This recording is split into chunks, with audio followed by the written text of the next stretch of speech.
When I mentioned in a previous video about the brand illamasqua and a service they used to provide to their customers a while back, some of you were kind of like shocked and disgusted, and some of you knew about it already. Some of you even thought it was a really good idea, and I'm kind of borderline on the fence for a few different reasons. The final act of self-expression was the name of the service, and it was only for dead people. Yeah. You're not going to see any dead bodies throughout this video, just to let you know. Just before we get into it, please do go ahead and consider subscribing. I post 3 times a week on this channel, Monday, Wednesday, and Sunday, so go ahead and subscribe. I think to understand this service, and we will talk about it a little bit more, you kind of need to understand how illamasqua used to be. The brand as we know it now, the way they market themselves, the products they sell, completely different from how they used to be back in the day, back in my day, when they first started out. The way they entered the makeup industry is like they've entered as a completely different person altogether. So you may be really familiar with the brand illamasqua. If you're more familiar with it in the past 5 years, you may not know about its kind of like quirky, gothic past. illamasqua is actually a British beauty brand known for kind of its bold and theatrical approach to makeup. It's very editorial, very verging, like I said, on gothic editorial. So let me summarize it briefly for you. It was founded in 2008 by Julian Kinniston, I want to say. illamasqua was recognized for its commitment to creativity, self-expression, being unique, being different. It kind of represented the outcast almost. And it was kind of one of the first, not the first, but one of the first brands that was extremely customer friendly, but also professional grade products. There were brands doing it, of course, before, but meaning they had like professional products that you may not have understood as a consumer back then, makes sense now, that professionals would have used. For example, they had a pure black and pure white foundation that were used as mixers. The only place maybe you would have found out before is professional makeup artist stores, maybe Kryolan, Mac Pro stores. And we're not talking, you know, like Airbrush, anything like that. We're talking about everyday people who were just discovering makeup or didn't know these kind of products existed. They were all available on counter for them now. They offered a really wide range as well, quite unique colors, and they gained like quite a good cult following and professional following because of their image in general. And because their products are really good quality, and they still are now. And they got a lot of media attention because, as I said, their kind of approach to makeup was quite editorial, quite avant-garde, and you can see this through their advertising on their counters. Some of the most beautiful imagery I think I've ever seen. You may have heard this story before because I spoke about it briefly, but I remember working for MAC in Selfridges on Oxford Street, and illamasqua opened right next to us. I was there as it opened, and the people that worked on that counter, the images was very, it's like you walked into like this punk store where everyone was really beautiful and unique and friendly, and it had such an inviting atmosphere to it. You know what I mean? Like, it was very, the circus has rolled into town, but they're stunning. I wanted to work for them at that point. I was like, oh my God. I hope that kind of gave you a brief idea of what the brand was like visually.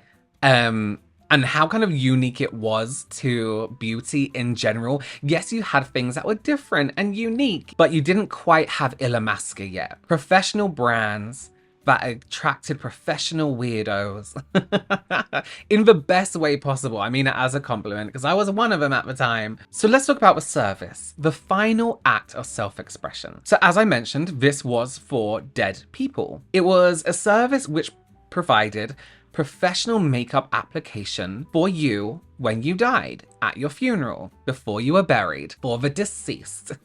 So the service launched in 2011, so not too long after they opened, 8, 9, 10, 11, 4 years after they opened. And it was aimed at individuals who want to maintain their kind of personal style after life. So illamasqua's post-mortem makeup service was really for people who viewed their style, their makeup as a big part of their identity. You know, it wasn't just something they put on every day. It was who they were as a person. It was their artistic expression. There's, you know, icons that have a certain makeup look that perhaps they want to carry that through until their end of days. The idea was that even in death, even on your deathbed, you can be represented in a way that was truly you and not just have some random makeup put on that made you look flushed in the cheeks, you know? There would still be a true reflection of who you were as an individual when you were alive. So this service basically involves a professional makeup artist who was trained in this specific area, specifically for this purpose, who applies makeup to the dead body to create a look that aligns with the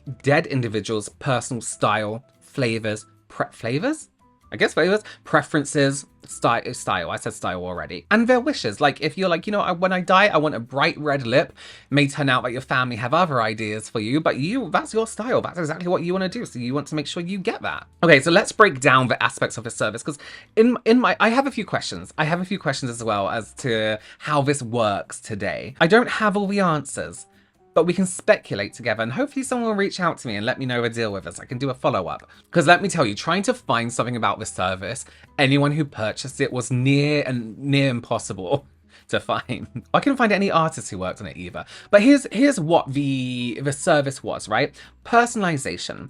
The makeup artist works to reflect the deceased's personality, often using their preferred makeup styles and products. So my question here, obviously this would have been an illamasqua customer, right? Perhaps like a little eccentric.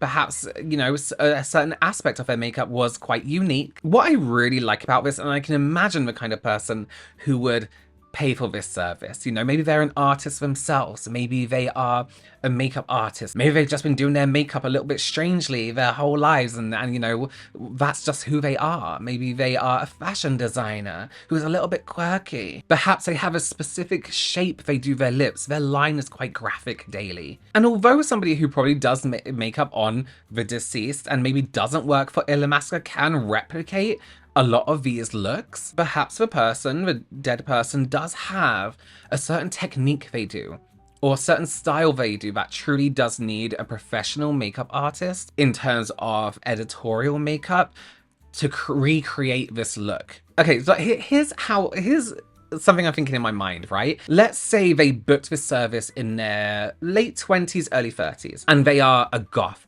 heavy goth. I'm talking white face, black lips, black contour, like white skin, the color white. And maybe they kind of like forget about this service they paid for into their 80s, into their early 90s. And they passed away in their early 90s, just being the kind of person who was like, you know what, I just like a soft nude lip now. I just like a brown smoky eye. Do they get a refund? Perhaps, I'm sure the makeup artist can replicate the latest picture of them, which is going to lead me into a later question. I'll touch on that later, actually. Okay, professional quality. The application is done with high-quality, long-lasting products to ensure the makeup looks as intended for viewings and ceremonies. Is the person there to touch it up if it doesn't last? I know a dead human skin doesn't work quite as much as the alive person. Like, it's not going to produce sebum and stuff like that. Does it? I don't know. Someone will have to tell me, a mortician. Okay, so the cost of this service was £450 and was initially available only in London, with plans to potentially expand based on demand. I think this is maybe why no one has really heard of it. It's a very niche, unique thing. I understand why it was in London. Okay, so the service kind of sparked quite unique reactions, as expected. I mean, people don't like to deal with death in general, right? Some people don't like to talk about it, but I like the idea that you have some control after you passed away. Some saw it as poor taste, but I like to think that it's a nice way to honor someone who has passed, your family. You know what I mean? You have, you know, uncle someone who just happens to like purple lips done a certain way. Let him have it. Let him have it. I can imagine it's kind of comforting in a way also, right? To know for the person who booked it, to know that, you know what?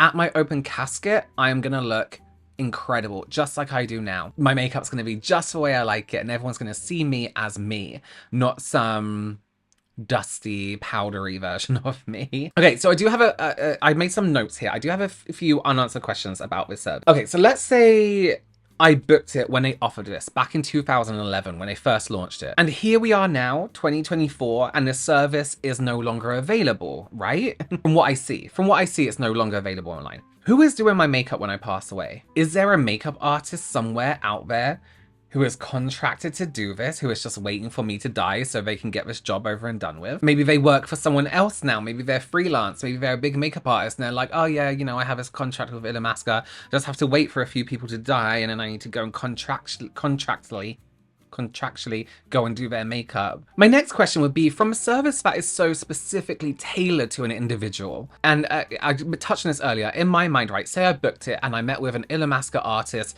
when I booked it. I told him what I want. I told him I wanted this look. I guess you have to add it to your will.